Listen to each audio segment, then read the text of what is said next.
저는 북한에서 30년간 핵과학자로 일했습니다. 조국을 지키는 무기를 만든다고 자랑스럽게 생각했죠. 김일성 종합대학을 나와 소련에서 박사학위까지 받은 엘리트 과학자의 고백입니다. 하지만 그가 서방 논문을 통해 발견한 진실은 충격적이었어요. 자신의 딸이 원인불명 질병에 걸린 이유와 그가 목숨을 걸고 세상에 폭로하려는 북한 핵의 실체는 무엇일까요? 여러분의 구독과 좋아요. 하나하나가 숨겨진 북한의 진실을 세상에 알리는 힘이 됩니다. 여러분, 제가 오늘 들려드릴 이야기는 그저 평범한 탈북 이야기가 아닙니다. 저는 북한에서 가장 비밀스러운 곳, 핵연구소에서 일했던 과학자였습니다. 그 모든 것이 어떻게 시작되었는지 차근차근 말씀드리겠습니다. 2023년 겨울, 평양 모란봉이 보이는 우리 집에서 아침이 시작됐습니다. 그 시절만 해도 저는 정말 행복했습니다. 김일성 종합대학을 나와서 소련에서까지 박사학위를 받은 엘리트 과학자였거든요. 우리 가족은 평양에서도 중심가에 살았고, 아내는 의사였고, 아들은 대학생, 딸은 고등학생이었습니다. 여보, 오늘도 연구소에 늦지 말고 가세요. 아내가 따뜻한 옥수수죽을 끓여주며 말했습니다. 그 시절엔 저희 같은 계층은 쌀밥도 자주 먹을 수 있었거든요. 일반 주민들과는 달리 말입니다. 아이들도 아빠, 오늘 무슨 연구하세요? 하며 관심을 보였죠. 물론 자세한 건 말할 수 없었지만요. 영변 핵연구소까지는 전용차로 1시간 정도 걸렸습니다. 차창 밖으로 보이는 평양 시내는 겨울 아침 햇살에 반짝이고 있었어요. 그때까지만 해도 저는 우리나라가, 우리 체제가 자랑스러웠습니다. 세계 최고의 핵기술을 가진 강성대국이라고 믿었거든요. 연구소에 도착하면 보안 검색부터 시작입니다. 금속 탐지기, 엑스레이 검색. 마치 공항 같았어요. 하지만 저희에겐 그게 일상이었습니다. 동지들, 오늘도 조국을 위해 힘써 주시오. 소장님이 아침마다 하시던 말씀이었죠. 제 연구실은 지하 3층에 있었습니다. 우라늄 농축에 관한 최첨단 연구를 하는 곳이었어요. 동료들과 함께 복잡한 공식들을 칠판에 적어가며 토론하고 실험 데이터를 분석하는 게 제 일이었습니다. 솔직히 그 일이 좋았어요. 과학자로서의 자부심도 있었고요. 점심시간이면 연구소 식당에서 동료들과 함께 식사를 했습니다. 철민 동지, 요즘 서방 논문들 어떻게 보고 있나? 한 선배가 물어봤어요. 우리에겐 특별히 외국 과학 자료를 볼 수 있는 권한이 있었거든요. 물론 엄격한 관리 하에서 말이죠. 최근에 미국과 유럽의 핵물리학 연구 동향을 살펴보고 있습니다. 제가 대답했죠. 그런데 그때만 해도 몰랐습니다. 바로 그 서방 논문들 때문에 제 인생이 완전히 뒤바뀔 줄은. 오후에는 연구실로 돌아가서 논문을 읽었습니다. 영어로 된 최신 핵물리학 논문들이었어요. 그런데 그날 평소와는 다른 것을 발견했습니다. 우리가 사용하고 있는 기술에 대해 서방 과학자들이 쓴 내용이었는데 뭔가 이상했어요. 우리가 알고 있던 것과 완전히 달랐거든요. 이게 무슨 말이지? 제가 중얼거렸습니다. 그 논문에 따르면 우리가 사용하는 특정 농축 방식에 심각한 결함이 있다는 거였어요. 방사능 누출 위험이 생각보다 훨씬 크다는 내용이었습니다. 저녁에 집으로 돌아가는 길 마음이 무거웠습니다. 설마 우리가 뭔가 잘못 알고 있는 건 아니겠지? 하는 생각이 들었거든요. 하지만 그때는 단순한 의문에 불과했습니다. 집에 도착하니 딸이 기침을 하고 있었어요. 아빠, 요즘 자꾸 기침이 나와요. 평소 건강하던 아이였는데 말이죠. 아내가 걱정스러운 표정으로 병원에 한번 데려가 봐야겠어요 라고 했습니다. 그날 밤 잠자리에 누워서도 계속 그 논문 내용이 머릿속을 맴돌았습니다. 정말 혹시 우리가 놓치고 있는 게 있는 건 아닐까? 하지만 아직은 확신할 수 없었어요. 그저 작은 의문일 뿐이라고 생각했습니다. 그것이 제 인생을 완전히 바꿀 거대한 진실의 시작인 줄도 모른 채 말이죠. 그 의문이 시작된 지 며칠 후 저는 더 깊이 파고들기 시작했습니다. 과학자의 본능이었을까요? 한번 궁금해지면 끝까지 알아봐야 직성이 풀리는 성격이었거든요. 연구소 도서관에는 서방에서 들어온 최신 핵물리학 논문들이 보관되어 있었습니다. 물론 열람할 수 있는 사람은 제한되어 있었지만 저 같은 수석 연구원은 특별 허가를 받을 수 있었어요. 동지, 이 자료들을 왜 보려고 하는가? 보안 담당자가 물었습니다. 우리 기술과 서방 기술의 차이점을 분석해서 더 발전된 방향을 찾고 싶습니다. 저는 당당하게 대답했어요. 거짓말은 아니었거든요. 논문을 하나씩 읽어내려가면서 제 얼굴은 점점 창백해졌습니다.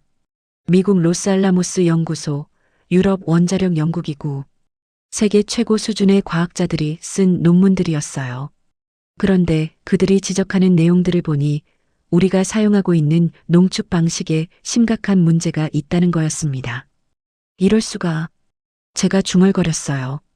우리가 10여 년간 사용해온 기술이 실제로는 매우 위험한 방법이었던 겁니다.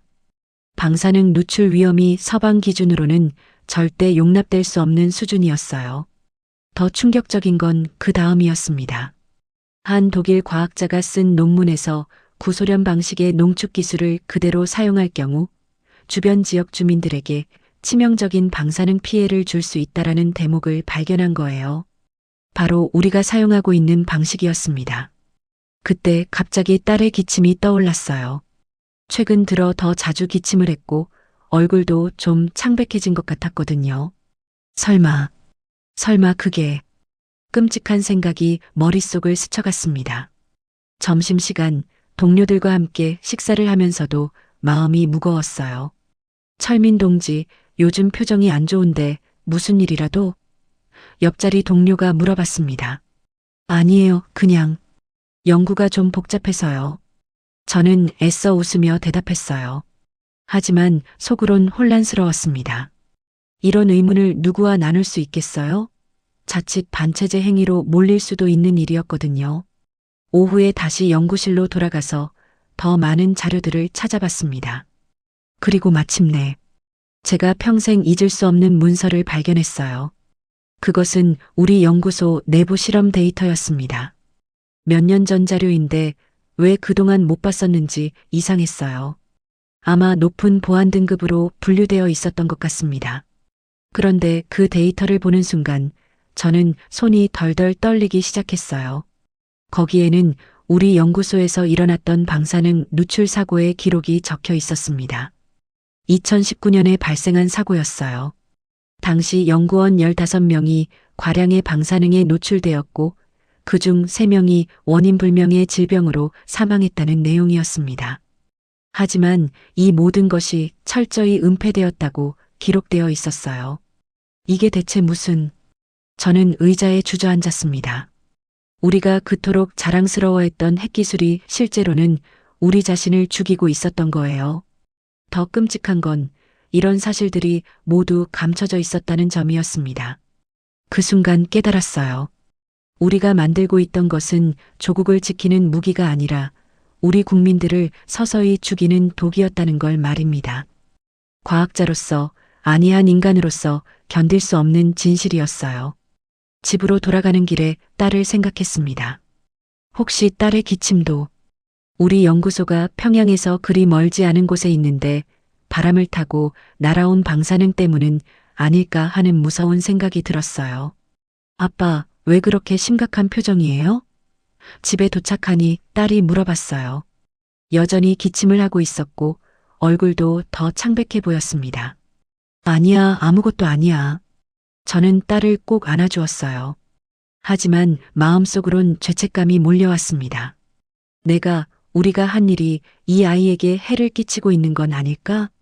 그날 밤 잠들지 못하고 천장을 바라보며 생각했어요. 지금까지 제가 믿어왔던 모든 것들이 거짓이었다면? 우리가 만든 기술이 정말 위험한 것이라면? 과학자로서의 양심과 체제에 대한 충성심 사이에서 저는 심각한 갈등에 빠졌습니다. 하지만 한 가지는 확실했어요. 더 이상 눈을 감고 있을 수는 없다는 것이었습니다. 이것은 단순한 기술적 문제가 아니었어요. 생명과 죽음의 문제였으니까요. 그 충격적인 사고 기록을 발견한 후 저는 더 이상 예전의 김철민이 아니었습니다. 마치 눈가리개를 벗은 것 같았어요. 이제는 모든 것이 다르게 보였거든요. 다음 날 아침 연구소로 가는 길에서도 계속 생각했어요. 정말 그 사고가 은폐된 걸까? 혹시 다른 사고들도 있었던 건 아닐까? 과학자의 탐구 정신이 불타올랐습니다. 아니, 이건 탐구가 아니라 생존 본능이었을지도 모르겠어요. 연구소에 도착해서 제일 먼저 한 일은 과거 데이터베이스를 뒤지는 것이었습니다. 물론 조심스럽게요. 철민 동지, 요즘 옛날 자료를 많이 찾아보는군.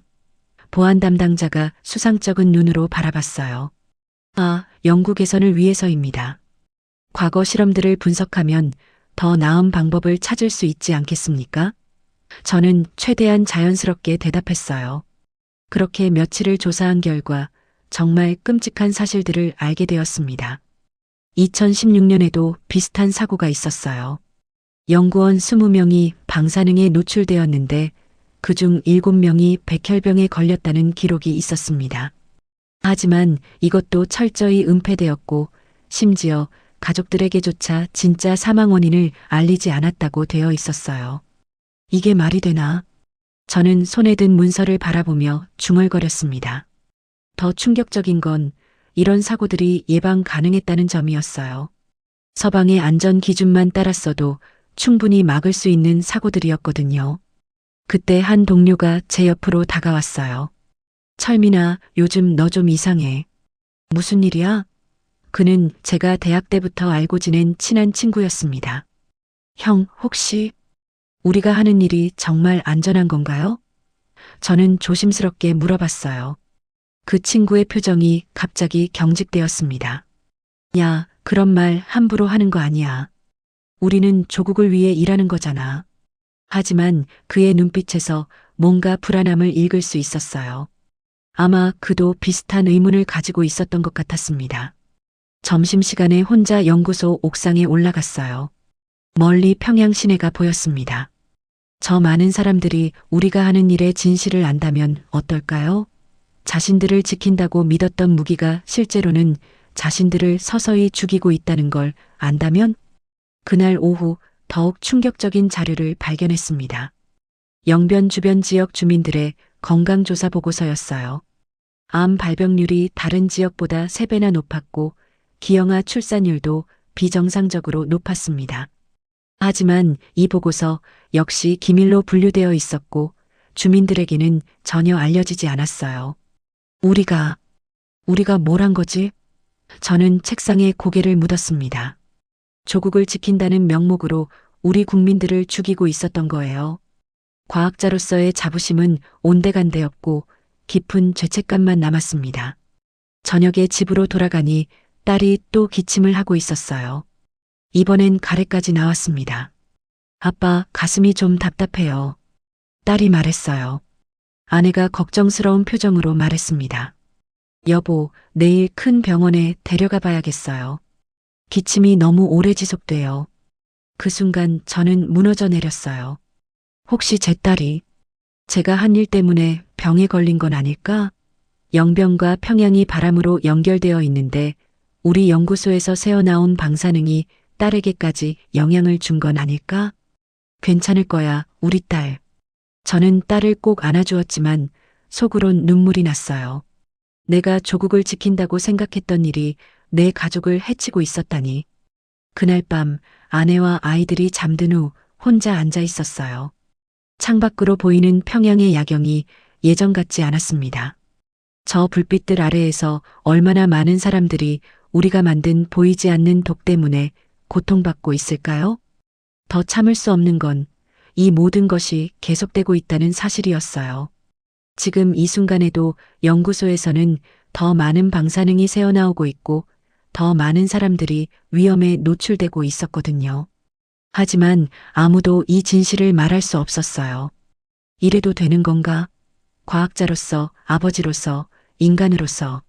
저는 중얼거렸습니다. 그때까지만 해도 탈북을 생각한 건 아니었어요. 하지만 뭔가를 해야 한다는 강박이 생겼습니다. 이 진실을 세상에 알려야 한다는, 더 이상 침묵할 수는 없다는 생각이 들기 시작했어요. 다음 날이면 또 연구소에 가서 죽음의 연구를 계속해야 합니다. 과연 얼마나 더 버틸 수 있을까요? 그 모든 진실을 알게 된 지 일주일이 지났을 때 제 인생을 완전히 바꿀 두 가지 일이 동시에 일어났습니다. 첫 번째는 딸의 병원 검사 결과였어요. 큰 병원에서 정밀 검사를 받은 결과 의사가 심각한 표정으로 말했습니다. 혈액 수치에 이상이 있습니다.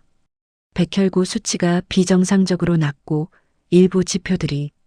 의사는 말을 흐렸어요. 하지만 저는 알 수 있었습니다. 방사능 노출 초기 증상이었거든요. 선생님, 정확히 무슨 병인가요? 아내가 떨리는 목소리로 물었어요. 아직 확진은 아니지만 더 정밀한 검사가 필요합니다. 의사의 답변은 애매했지만 저에겐 충분히 명확했어요. 제가 두려워하던 일이 현실이 되고 있었습니다. 그날 밤 딸이 잠든 후 아내와 둘이 앉아 이야기했어요. 여보, 딸아이가 왜 이렇게 된 걸까요? 아내가 눈물을 흘리며 물었습니다. 저는 대답할 수 없었어요. 설마 내가 하는 일 때문이라고 말할 수는 없었거든요. 곧 나아질 거야. 우리 딸은 강한 아이니까. 빈말이라는 걸 알면서도 그렇게 말할 수밖에 없었습니다. 두 번째 일은 그 다음 날 일어났어요. 연구소에서 긴급회의가 열렸습니다. 소장님이 엄숙한 표정으로 말씀하셨어요. 동지들, 조국에서 새로운 핵실험을 지시하셨습니다. 이번에는 더 강력한 폭탄을 만들어야 합니다. 회의실 안이 조용해졌어요. 모두들 긴장한 표정이었습니다. 하지만 소장님, 현재 우리 시설로는 한 동료가 조심스럽게 말했어요. 안전성은 2차적 문제입니다. 최고 지도부의 명령입니다. 소장님의 말이 떨어지자 저는 온몸이 떨리기 시작했어요. 더 강력한 핵실험? 그것은 더 많은 방사능 누출을 의미했어요. 더 많은 사람들이 딸처럼 병에 걸린다는 뜻이었습니다. 더 이상 참을 수 없었어요. 소장님, 잠깐만요. 제가 일어서서 말했습니다. 혹시 안전 점검을 더 철저히 하고 시작하면 안 될까요? 소장님이 날카로운 눈으로 저를 바라봤어요. 김철민 동지, 그게 무슨 말인가? 당의 지시에 의문을 제기하는 건가? 그 순간 저는 깨달았어요. 여기서는 과학적 양심보다 정치적 충성이 우선이라는 것을, 인간의 생명보다 체제의 명령이 더 중요하다는 것을. 아닙니다. 죄송합니다. 저는 다시 자리에 앉았어요.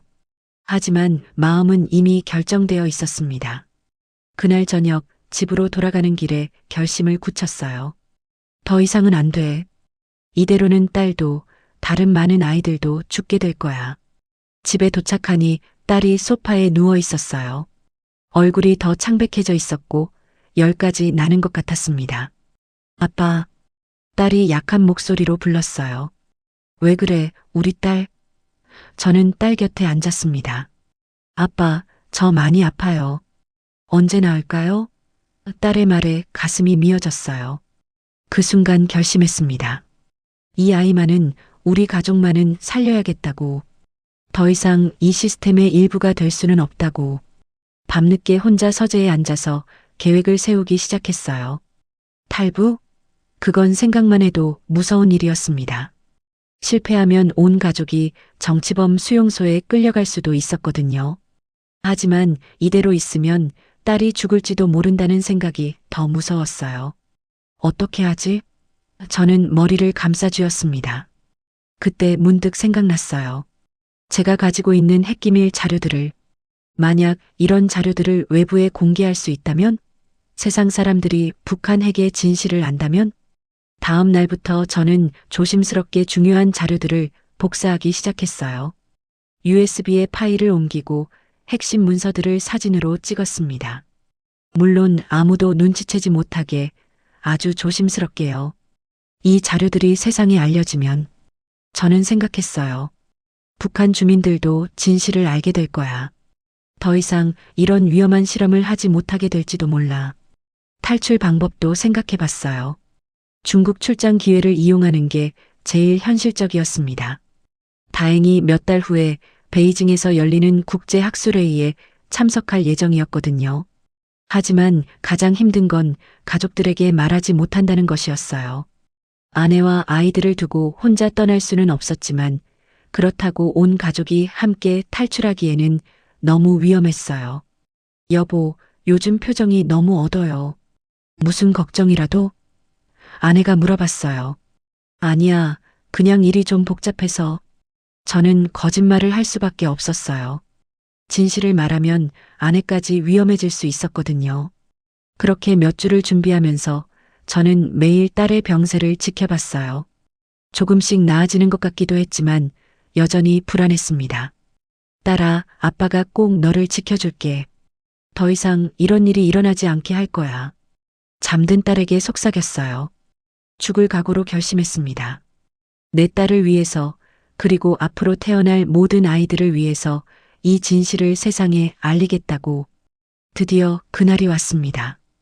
2024년 3월 베이징 국제핵물리학회에 참석을 위한 출장이었어요. 평소라면 설레는 해외 출장이었겠지만 이번엔 달랐습니다. 이것이 제 인생의 마지막 도박이 될지도 모른다는 생각에 온몸이 떨렸어요. 아침 일찍 집에서 나설 때 딸이 아직 잠들어 있었어요. 살며시 방에 들어가서 딸의 이마에 키스를 했습니다. 아빠가 꼭 돌아올게. 건강해져 있어.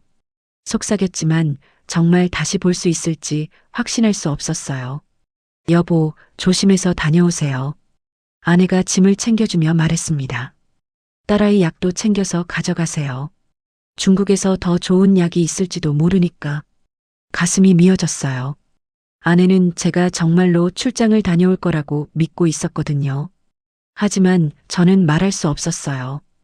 혹시라도 실패했을 때 가족들까지 위험해질 수 있었으니까요.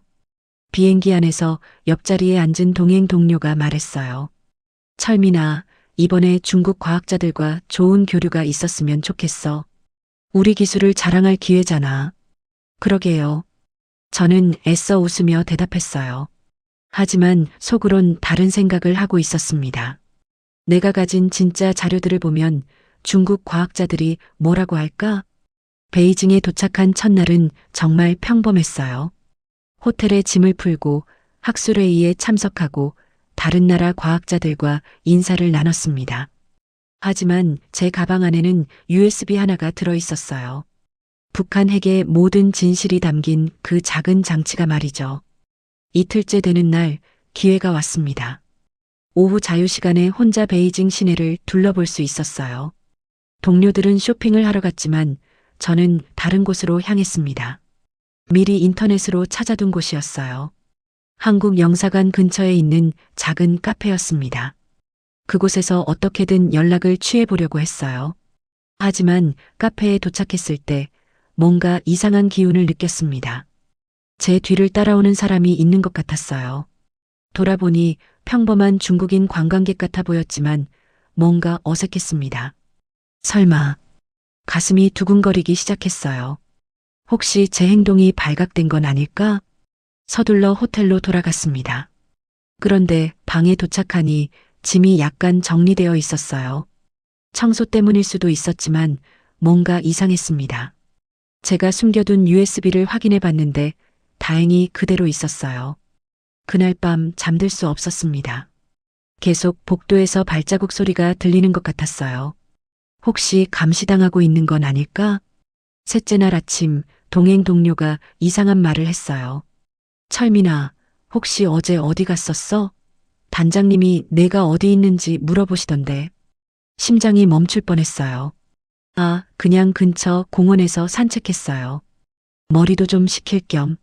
최대한 자연스럽게 대답했지만 손바닥에 땀이 났습니다. 그날 오후 마지막 학술 발표를 마치고 나서 결심했어요. 더 이상 기다릴 수 없다고. 오늘 밤이 마지막 기회라고. 밤 11시쯤 모두가 잠든 후에 호텔을 나왔습니다. USB를 속옷 안에 꼭꼭 숨기고 최소한의 돈만 가지고 나왔어요. 베이징의 밤거리는 조용했어요. 택시를 잡아서 한국 영사관으로 가주세요라고 했습니다. 기사가 이상한 눈으로 봤지만 다행히 태워줬어요. 영사관에 도착했는데 당연히 문이 닫혀 있었어요. 경비원에게 급한 일이 있다고 했지만 아침까지 기다리라고 했습니다. 그때였어요. 뒤에서 차 소리가 들렸습니다. 돌아보니 검은색 세단 2대가 다가오고 있었어요. 차에서 내린 사람들을 보는 순간 온몸이 얼어붙었습니다. 북한 국가보위부였어요. 김철민, 거기서. 그들이 소리쳤습니다. 그 순간 모든 게 끝났다고 생각했어요. 하지만 포기할 수는 없었습니다. 딸의 얼굴이 떠올랐거든요. 잡아. 보위부 요원들이 달려왔어요. 저는 영사관 담장을 넘으려고 했지만 너무 높았습니다. 탕! 총성이 울렸어요. 제 다리 옆으로 총알이 스쳐갔습니다. 다음엔 다리를 쏘겠다. 그들이 위협했어요. 하지만 그때 기적이 일어났습니다. 한국 영사관 경비원들이 나타난 거예요. 여기가 어딘 줄 알고. 경비원들이 소리쳤습니다. 중국 공안도 달려왔어요. 갑자기 현장이 아수라장이 되었습니다. 북한 보위부와 중국 공안 그리고 한국 영사관 사이에 실랑이가 벌어졌어요. 그 혼란 속에서 저는 간신히 영사관 안으로 들어갈 수 있었습니다. 살려주세요. 탈북자입니다. 제가 소리쳤어요. 영사관 직원이 달려왔어요. 괜찮으세요? 다치신 곳은 없고요? 여기 있어요. 저는 떨리는 손으로 USB를 꺼냈습니다. 북한 핵의 모든 진실이 들어있어요. 세상이 알아야 할 진실이. 그 순간 모든 긴장이 풀렸어요. 다리에 힘이 빠져서 그 자리에 주저앉았습니다. 밖에서는 여전히 시끄러웠지만 저는 마침내 자유의 땅에 발을 디딘 거였어요.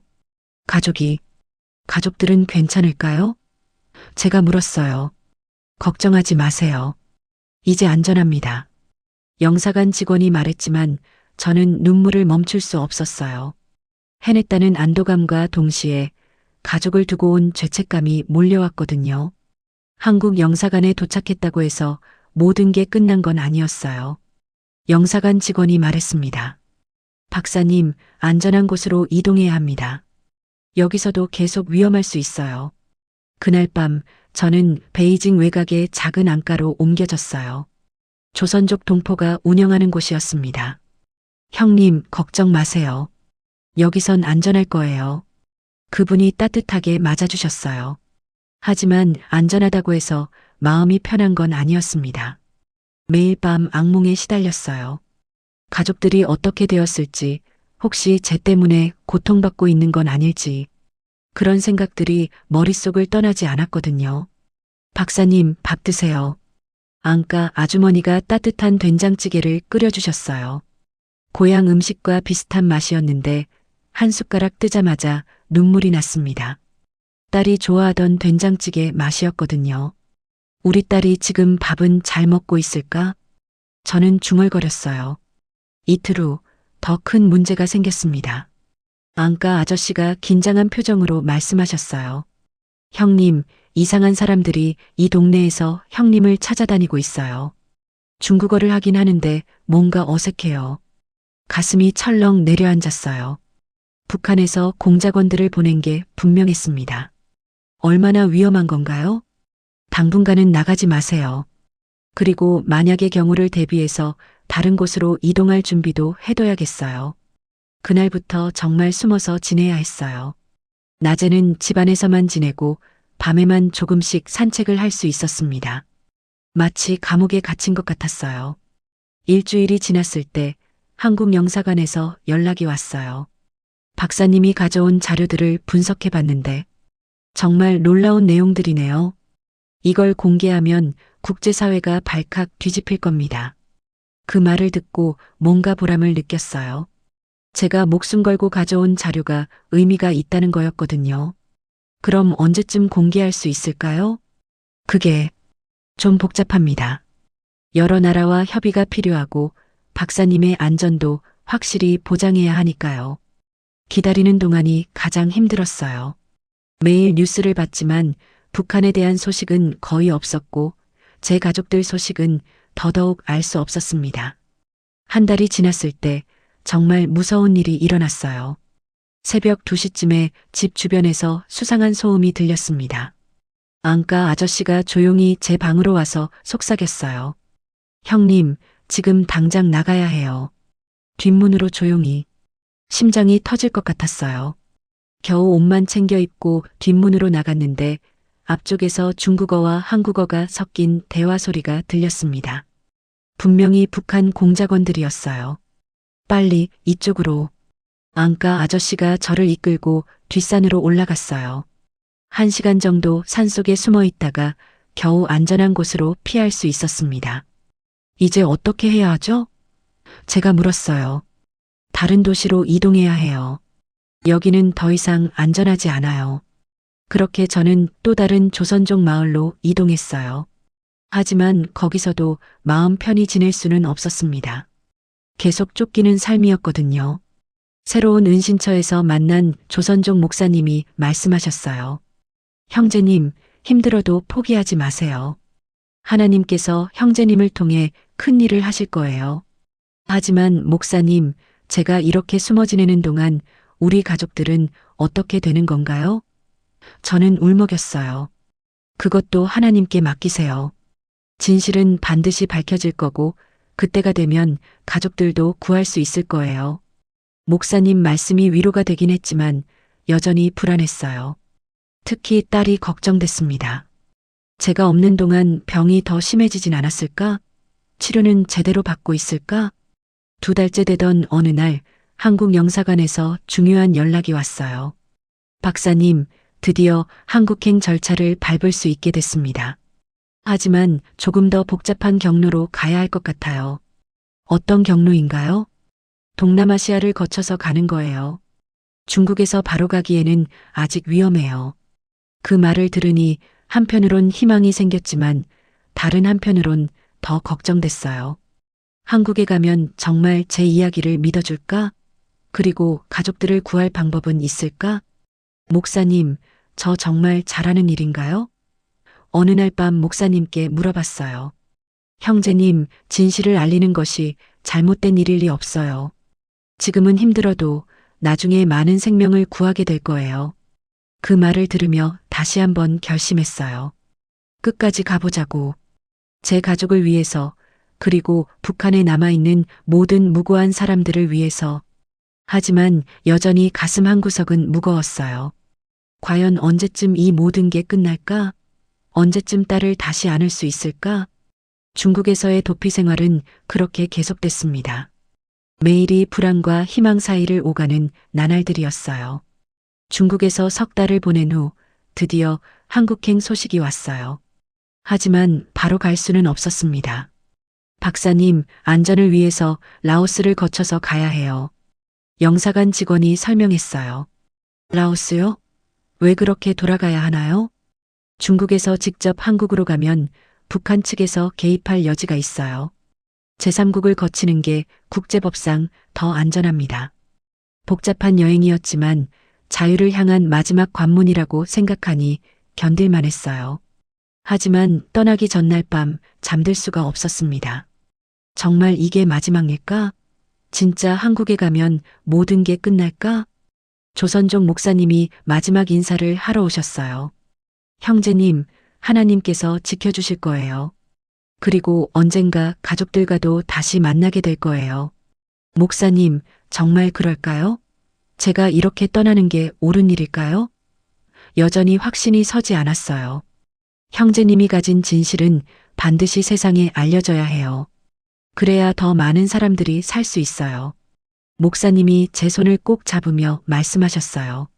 다음 날 새벽 작은 밴을 타고 베이징을 떠났어요. 운전기사는 조선족 청년이었는데 형님, 걱정 마세요. 제가 안전하게 모셔드릴게요라고 했어요. 국경까지 가는 길이 정말 길었어요. 10시간 넘게 달렸는데 중간중간 검문소에서 멈출 때마다 가슴이 두근거렸습니다. 혹시 발각되면 어떡하지? 형님, 저기 보이는 게 라오스 국경이에요. 기사가 가리킨 곳을 보니 정말 멀리 다른 나라가 보였어요. 그곳이 자유로 가는 길목이라는 생각에 눈물이 났습니다. 국경을 넘는 순간 뭔가 달라진 기분이 들었어요. 공기도 다르고 사람들 표정도 달랐습니다. 이제 조금 더 가면 안전해요. 가이드가 말했어요. 라오스에서 이틀을 머물렀어요. 작은 호텔이었는데 처음으로 마음 편히 잘 수 있었습니다. 북한 공작원들이 여기까지는 오지 않을 거라는 생각이 들었거든요. 하지만 그 안도감도 잠시였어요. 호텔에서 한국 뉴스를 봤는데 제 탈북 소식이 이미 알려졌더라고요. 북한 핵 과학자 탈북. 중요 기밀 자료 소지라는 제목의 뉴스였어요. 이제 정말 돌이킬 수 없구나. 저는 중얼거렸어요. 이제 온 세상이 제 이야기를 알게 될 거고 그만큼 가족들도 더 위험해질 수 있었어요. 그날 밤 딸 생각이 많이 났어요. 딸아, 아빠가 지금 하는 일이 언젠가는 너를 위한 일이라는 걸 이해해 주렴. 혼자 중얼거렸어요. 다음 날 아침 드디어 한국행 비행기를 탔어요. 생전 처음 타보는 대한항공이었습니다. 승무원이 한국말로 안녕하세요라고 인사할 때 정말 가슴이 뭉클했어요. 비행기가 이륙하는 순간 창밖을 바라봤어요. 아래로 점점 작아지는 라오스 땅이 보였습니다. 저는 이제 정말 새로운 세상으로 가는 거였어요. 승객 여러분, 잠시 후 대한민국 인천국제공항에 도착합니다. 기내 안내방송이 나왔을 때 눈물을 참을 수 없었어요. 비행기 안에서 기내식을 먹는데 김치가 나왔어요. 북한에서 먹던 김치와는 조금 달랐지만 그래도 우리 음식이라는 게 느껴졌습니다. 같은 민족이구나. 그런 생각이 들었어요. 3시간 후 드디어 인천공항에 도착했어요. 비행기에서 내리는 순간 한국 땅을 밟는 순간이었습니다. 정말 꿈만 같았어요. 공항에서는 국정원 직원들이 기다리고 있었어요. 김철민 박사님이시죠? 수고하셨습니다. 이제 안전합니다. 그들이 말할 때 비로소 실감이 났어요. 정말 자유로워진 건가요? 제가 물었어요. 네, 이제 진짜 자유입니다. 그리고 박사님이 가져온 자료들은 정말 중요한 가치를 갖고 있어요. 차를 타고 서울로 향하는 길에 창밖으로 보이는 한국의 풍경이 신기했어요. 높은 빌딩들, 넓은 도로, 그리고 자유롭게 돌아다니는 사람들. 모든 게 꿈만 같았습니다. 박사님, 내일부터 조사를 시작할 예정이에요. 그리고 언론 인터뷰도 준비되어 있어요. 국정원 직원이 설명했어요. 언론 인터뷰요? 네, 박사님의 증언이 필요해요. 북한 핵의 진실을 세상에 알리려면 말이죠. 그 말을 들으니 뭔가 무거운 책임감이 느껴졌어요. 이제 정말 시작이구나. 제가 목숨 걸고 가져온 진실을 세상에 알리는 일이. 숙소에 도착해서 처음으로 혼자만의 시간을 가졌어요. 창밖으로 보이는 서울 야경을 바라보며 생각했습니다. 이제 시작이야. 딸아, 아빠가 반드시 이 일을 성공시킬게. 그래서 언젠가 너와 엄마, 형을 이곳으로 데려올 거야. 자유의 땅에서의 첫날 밤, 저는 새로운 희망을 품고 잠들었어요. 비록 가족과 떨어져 있지만 이제 진짜 무언가를 할 수 있다는 희망을 말이죠. 한국에 온 지 일주일이 지났을 때 처음으로 마트에 가봤어요. 하나원에서 기초교육을 받는 중이었는데 담당 선생님이 실제 생활을 경험해 보라고 하셨거든요. 이게 진짜예요? 마트 안에 들어서자마자 입이 벌어졌어요. 온갖 물건들이 넘쳐나고 있었고 사람들이 자유롭게 골라서 사고 있었습니다. 북한에서는 상상도 할 수 없는 풍경이었어요. 특히 놀라웠던 건 의약품 코너였어요. 이런 약들을 그냥 살 수 있다고요? 제가 물었더니 직원이 웃으며 네, 당연하죠라고 답했어요. 딸의 병을 치료할 수 있는 약들이 이렇게 쉽게 구할 수 있다니. 그날 밤 숙소에서 인터넷을 하다가 깜짝 놀랐어요. 북한 핵과학자 김철민 증언이라는 기사가 벌써 올라와 있었거든요. 아직 정식 인터뷰도 하지 않았는데 말이에요. 다음 날 첫 언론 인터뷰가 있었어요. 기자분들이 많이 모였는데 처음엔 너무 긴장됐습니다. 박사님, 북한 핵시설의 실제 안전성은 어떤가요? 첫 질문이었어요. 여러분, 제가 떨리는 목소리로 시작했습니다. 북한이 자랑하는 핵기술은 사실 우리 국민들을 죽이고 있었어요. 제가 가져온 자료를 보시면 알겠지만 그날 인터뷰에서 저는 모든 걸 털어놨어요. 은폐된 방사능 사고들, 주변 주민들의 피해, 그리고 제 딸이 겪고 있는 일까지. 기자분들 표정이 점점 심각해지는 걸 볼 수 있었어요. 박사님, 그럼 북한 당국은 이런 사실들을 알고 있었나요? 당연히 알고 있었어요. 하지만 모든 걸 은폐했습니다. 심지어 사망한 연구원들의 가족들에게조차 거짓말을 했어요. 인터뷰가 끝난 후 한 기자분이 개인적으로 다가왔어요. 박사님, 가족분들이 걱정되시죠? 네. 매일 밤 생각해요. 혹시 쟤 때문에 고생하고 있진 않을까 하고 제가 솔직하게 답했어요. 그분이 위로해 주셨어요. 박사님이 하시는 일이 결국 모든 북한 주민들을 위한 일이에요. 가족분들도 나중에 이해하실 거예요. 며칠 후 제 증언을 바탕으로 만든 보고서가 유엔에 제출됐다는 소식을 들었어요. 박사님, 이제 국제사회가 북한 핵의 진실을 알게 됐어요. 정말 큰일을 하신 거예요. 국정원 담당자가 말했어요. 하지만 저는 마냥 기쁘지만은 않았어요. 그날 밤 북한 뉴스를 봤는데 저를 민족의 배신자, 매국노라고 부르고 있었거든요. 그 뉴스를 보는 가족들 마음이 어떨까 생각하니 가슴이 아팠어요. 한 달 후 더 큰 변화가 있었어요. 제 증언을 토대로 국제원자력기구에서 북한의 특별조사를 요구했다는 뉴스였어요. 드디어 시작됐구나. 그런 생각이 들었어요. 그 즈음 하나원에서 만난 다른 탈북자분이 말씀하셨어요. 박사님 덕분에 우리 이야기가 세상에 알려지고 있어요. 정말 고맙습니다. 아니에요.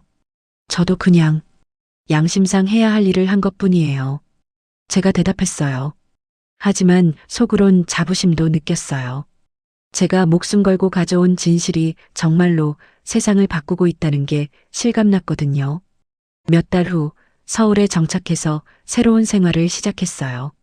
작은 아파트였지만 처음으로 제 집이라고 부를 수 있는 곳이었어요. 벽에 가족 사진을 붙여놓고 매일 바라봤습니다. 딸아, 아빠가 지금 자유로운 곳에서 살고 있어. 언젠가 너희도 이곳에 와서 함께 살 수 있을 거야. 사진 속 딸에게 말했어요. 어느 날 길을 걷다가 약국을 봤어요. 그 순간 딸 생각이 났습니다.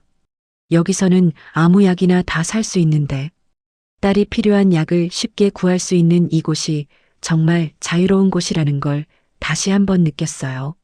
최근에는 대학교에서 강연도 하게 됐어요. 젊은 학생들에게 북한의 실상을 알려주는 일이었어요. 여러분이 누리는 이 자유가 얼마나 소중한지 아시나요? 제가 물어보면 학생들이 진지하게 들어줬어요. 한 학생이 질문했어요. 교수님, 언젠가 통일이 되면 가족분들과 다시 만날 수 있을까요? 그럼요.